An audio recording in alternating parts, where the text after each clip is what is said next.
Welcome to this 23-part series on the book of Revelation and understanding Revelation.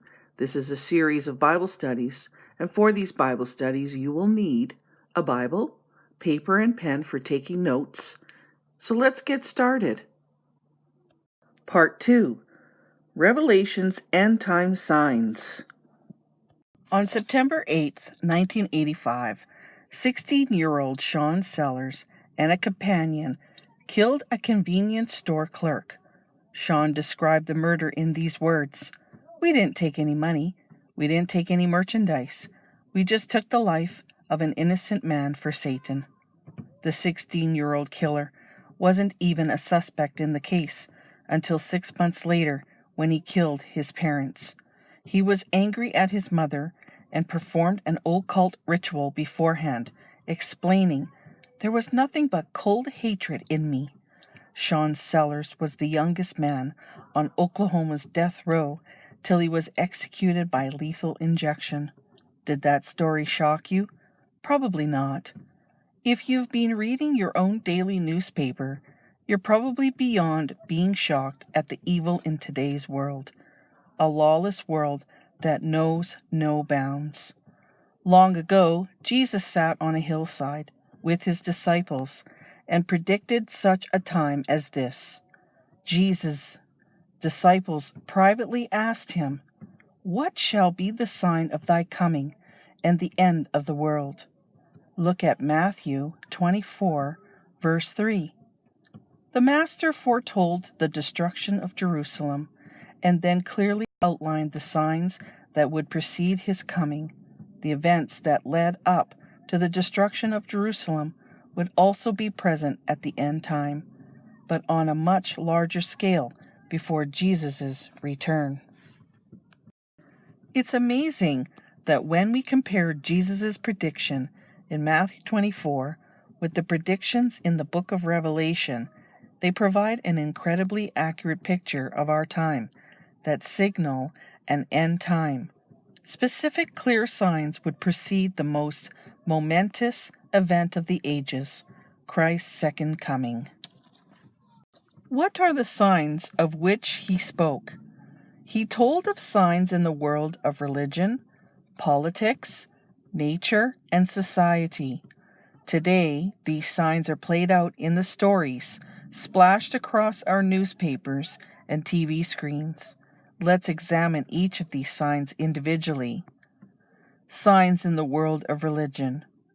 Jesus foretold in Matthew 24, verse 5, that many shall come in my name, saying, "I am the Christ," and shall deceive many. Thousands, in their search for certainty, turn to cults, to false Christs and false prophets, who recruit many to follow them. Jesus warned in Matthew 24, verse 24, "There shall arise false Christs and false prophets, and shall show great signs and wonders." The book of Revelation confirms that part of Satan's plan is deception. He performs great signs so that even he makes fire come down from heaven on earth in the sight of men. And he deceives those who dwell on the earth by those signs he was granted to do in the sight of the beast.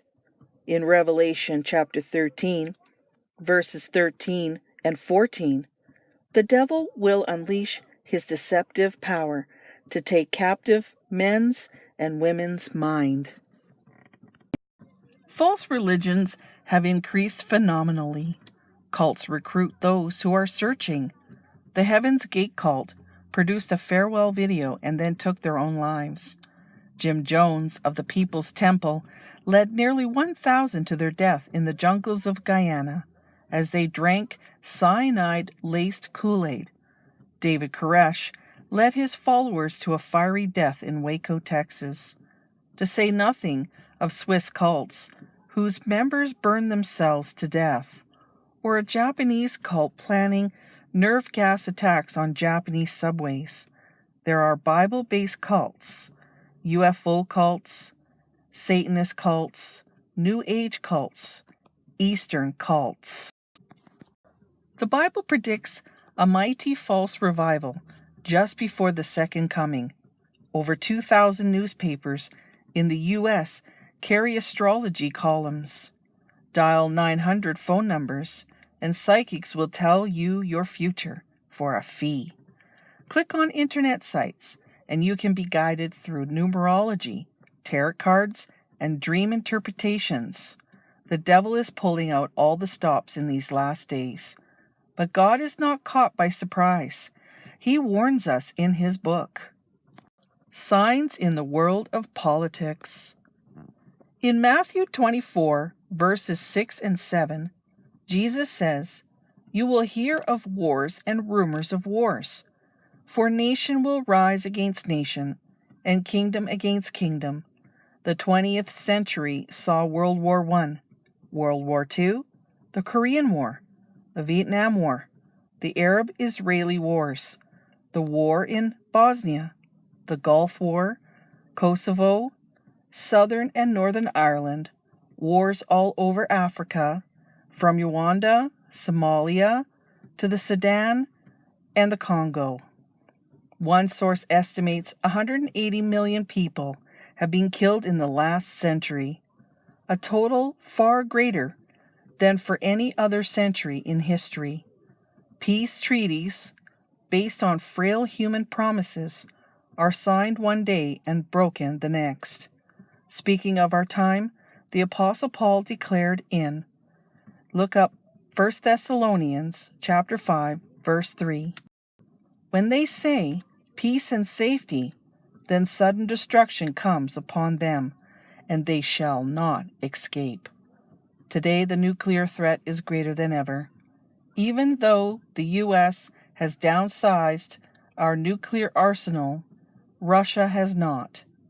In August of 1999, CBS's 60 Minutes 2 aired a program about Russia's secret cities continuing to produce plutonium, the key ingredient in nuclear weapons. When terrorists and rogue governments go to Russia seeking to buy plutonium to make nuclear bombs, scientists who have not been paid by Russia's crumbling economy are sorely tempted to sell their precious commodity. If you look at Revelation chapter 11, verse 18, it puts it in this way: the nations were angry, and your wrath has come, and the time of the dead, that they should be judged, and that you should reward your servants, the prophets and the saints, and should destroy those who destroy the earth. With unchecked nuclear weapons, we now have the capacity for self-destruction. This is certainly one of the greatest signs of Jesus' return, for never before in history has mankind had the capability to destroy all the earth. Signs in the world of nature. In Matthew 24, verse 7, Jesus said, "There shall be famines and pestilences, strange diseases, and earthquakes in divers places." Do we see famines today? Experts know that for many, chronic hunger is an ever-present part of life, and that 10,000 people a day, or more than 3.5 million people per year, die of starvation. Do we see pestilences today? Strange diseases running rampant? Some diseases are becoming resistant to antibiotics, and new diseases appear for which science has no cure. AIDS, mad cow disease, the Ebola virus. Do we see earthquakes today? Seismograph stations record 12,000 to 14,000 earthquakes per year, about 35 per day. Many earthquakes of disastrous magnitude peppered the century just closed.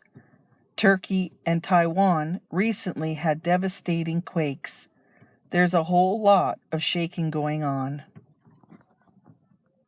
Signs in the world of society. No signs are more obvious than those in the social world. Jesus plainly predicted in Matthew 24, verse 37, As the days of Noah were, so also will the coming of the Son of Man be. For as in the days before the flood, they were eating and drinking and marrying and giving in marriage, until the day that Noah entered the ark. In Noah's day, God's standards were no longer accepted. And how is society's moral fabric today? Living together outside of marriage is commonplace. Out of wedlock babies account for 30% of all births in America. The divorce rate quadrupled from 4.3 million in 1970 to 18.3 million in 1996, and it's even higher today. Signs in the world of knowledge. If you look at Daniel chapter 12, verse 4, it speaks of the time of the end, when knowledge shall be increased, knowledge about Daniel's prophecies, and knowledge in general would increase. As you turn on your computer, remember, ours is an age truly exploding with knowledge. Looking to our daily newspapers for hope, we find only despair. Looking to the Bible, in despair, we find hope. Fulfilled prophecies are all around us. Jesus is coming soon. There are many scriptures in the Bible that refer to the end-time signs. Here are just a few of them. Matthew 24 and verse 3. Jesus' disciples asked for a sign of his coming and the end of the world. Matthew 24, verse 4 and 5, 11, and 24. There will be many false religious teachers, false Christs, and false prophets who will deceive and mislead many. In Revelation 13, verses 13 and 14, Satan and his agents will perform signs and wonders to deceive people. In Revelation 16, verse 14, spirits of devils will perform signs and miracles to mislead many. In 2 Timothy chapter 4, verse 3 and 4, the time will come when people won't endure sound doctrine, but will seek our teachers who will tell them what their itching ears want to hear. In Matthew 24, verse 6 and 7, there will be wars and rumors of wars. Nations will rise against nations. In Luke 21, verse 25, there will be distress of nations with perplexity. In Luke 21, verse 26, men's hearts will be failing them from fear of those things happening. In 1 Thessalonians chapter 5, verse 2 and 3, peace talks based on man's frail promises will avail to nothing. In Revelation 11, verse 18, when the nations are angry, Christ will ultimately destroy those who would destroy the earth. In Matthew 24, verse 7, there will be natural disasters, famines, pestilences, earthquakes all over. In Matthew chapter 24, verse 12, there will be rising crime and violence and iniquity. In 2 Timothy chapter 3, verse 1 to 4, there will be perilous times with moral decadence of every kind. In Matthew 24, 37 to 39, there will be times of wickedness and violence as in the days of Noah. In Genesis chapter 6, verses 1 to 2, verse 5, and verse 12 to 13, in Noah's day, wickedness, evil, corruption, and violence were rampant everywhere. In James chapter 5, verse 1 to 5, and verse 8, there will be economic difficulties with labor and management troubles. In Daniel chapter 12, verse 4, near the time of the end, knowledge shall increase. In Luke 21, verse 34, but many will be too weighed down with the cares of this life.